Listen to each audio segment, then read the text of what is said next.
Hello, this is David Burch again with the storm avoidance. This is actually out of order. It's part 4. I have to come back and do another one in between there.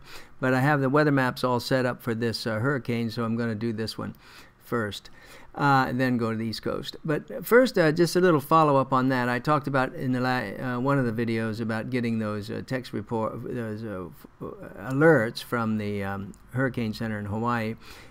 Where you actually would get those on underway more easily is from a NavText report, and the key area here is Met Area 12, and again we'll have another video that explains how you use these and where you get them and so forth. But look at just 1 second to take a look at how they do this. First, they tell us something interesting. The diameter of the eye is about 20 nautical miles, and that means the worst winds will be just a little bit outside that and to the right of there. But then they give you very specific information, but we have to look at what this means.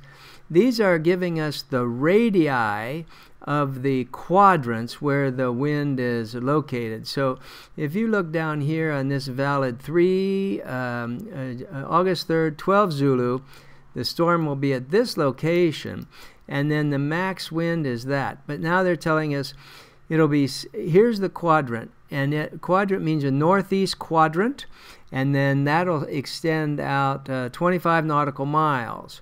Then 20 to the southeast, 15 to the southwest, and so forth. So that's the region with the strong winds you see just beyond the eye, so-called eye, and then so forth here. So the storm force wind, what they call tropical storm force, that's 34 knots. That you see is clear 100 nautical miles to reaching to the northeast, 75 to the southeast, and 60 to the southwest. So we need a nice video to explain this sort of cryptic description of this, and we'll come back to that. These videos I'm going to embed into an article which will be able to have that. So here we are back with Guillermo, and we're at 00 Zulu, and our boat's here. And I'm not going to worry about this guy because we saw he could just sail away and be okay. But up here you have a decision to make, and I'm not offering any option, choice on that decision. I just want this is always going to be a tough one, and you have to know your boat and how much you know about the storm. Everything in the world goes into making this decision, but we're basically looking at 2 decisions, and it'll depend on where you are and a lot of other factors. But at least we can look at the numerical ideas that go into this and do a real world study case here with this example. And so the idea is you want to get the maximum distance from the storm here. You see this distance right here. If I just go from here, wait a minute, here, whoa, no, not working? No, it's not working. Let's see here, what is that? That's 200, so they got a lot of wind out here. This is 200 miles here. But if you get down where it's hurricane, you got 80, 90 miles here, and then you get out here just 100 miles away from the storm, you're down to like 25 knots. So the idea is if you're right in the path of this thing, the idea is to get away from it. That's the idea there. So here we are in our hypothetical case. We're sitting right here. This is 50 miles off the exact center line.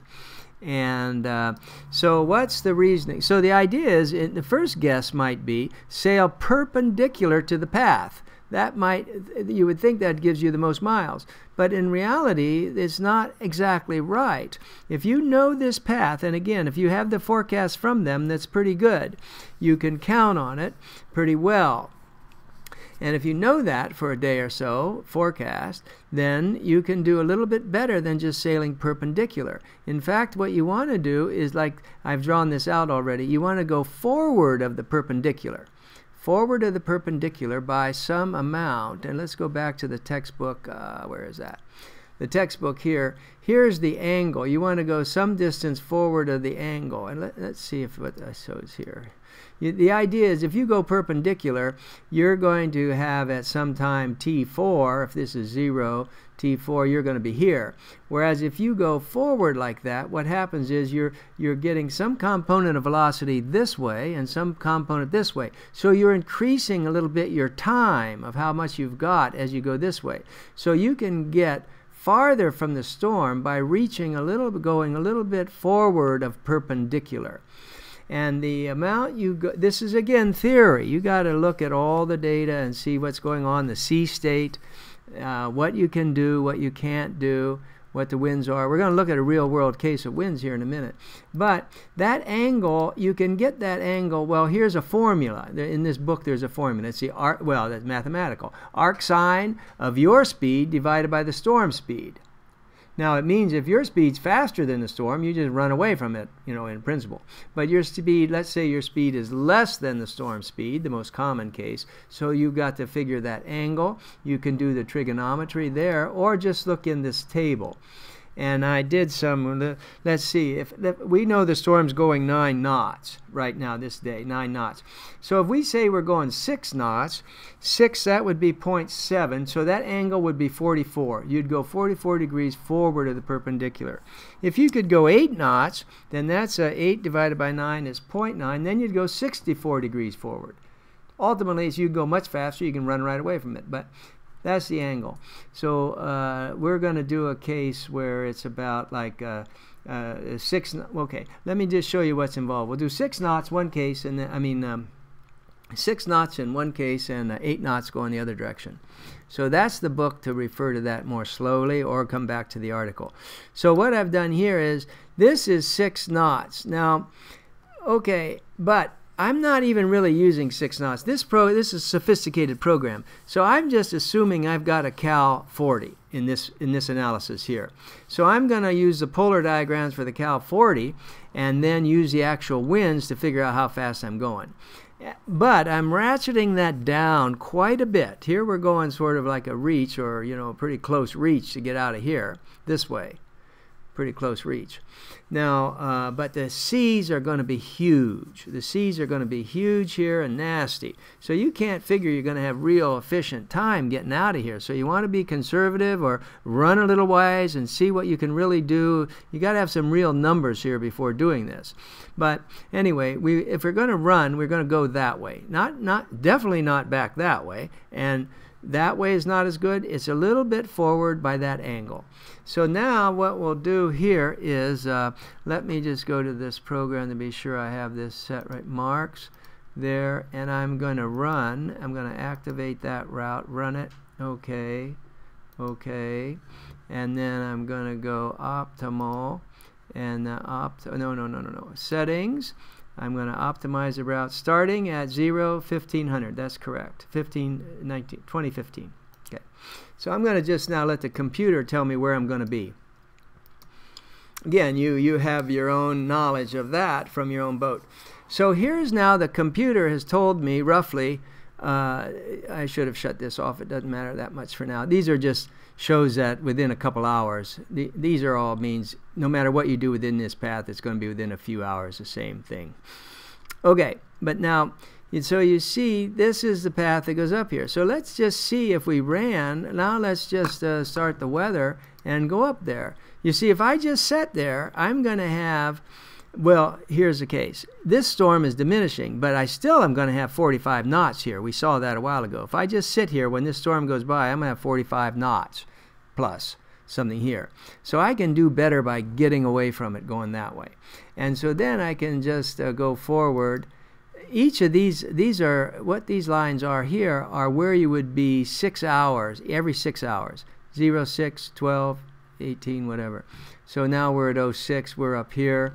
Let's go 24 hours. Let's see, forwards 12, 18, 0, 0. So there's 24 hours. I'd be up here. And that wind is about, well, 23 knots. You see, there's a lot of strong winds here regardless, but at least I'm in 20 knots. I'm in 20 knots of wind if I ran up in that direction rather than 50, or, you know, whatever, 50, 80, whatever is down here if I just sat there. So that's one option. Now there, but here's the other issue. Let's go back to 0, and here's where This is, now, you didn't read this here, or you don't know. I mean, I don't know. You never know. But you have to, the more you know, the better off you can be. In this case, it could well be that your best decision not to do what you would not normally want to do. If you were very much further up here, you would run without a doubt. But when you're this close to here, you got to consider maybe coming right, just run ahead of the thing. It's only going 9 knots. And when you turn around, you're going like 6 knots into these waves and into this wind here, and waves, big waves, big waves. But when you go this way, you're going downwind with 15, 20, 15, 17 knots behind you, depending on, we'll see what happens. So let's just look at, again, the hard decision, or the one decision you just have to make, depending on where you are, how your boat is, everything else that you know about it. But let's go back here now to the marks, the edit, and now what I'm going to do is take this same boat with a typical Cal 40. I'm going to cross the path. I'm going to go across the storm. I'm going to activate that one. Okay, go. So now I'm going this way, and this is almost some kind of random direction here. What direction you would go here is you just going to pick the fastest way to get in these wind and waves that you've got to get across here. You're only 50 miles here from there, and you're going to be going 8 knots. So 6 8s are 48. So you're going to be 6 hours or something. You're going to be across that path. So it looks like it might be a logical thing to do. So let me go back here now. I go to optimum. Oh, I better check that starting. Oh, wait a minute. Let me just be sure I'm doing this right. I go to I go to optimum. I want to start 0, 0, 0. Okay, I'm starting at the right time. Because I'm matching the weather, I want to be sure I got the right weather. So now let's go to optimize it, and go optimize it. And now I'm running across the front of the storm. So here you go, optimize it. Bang.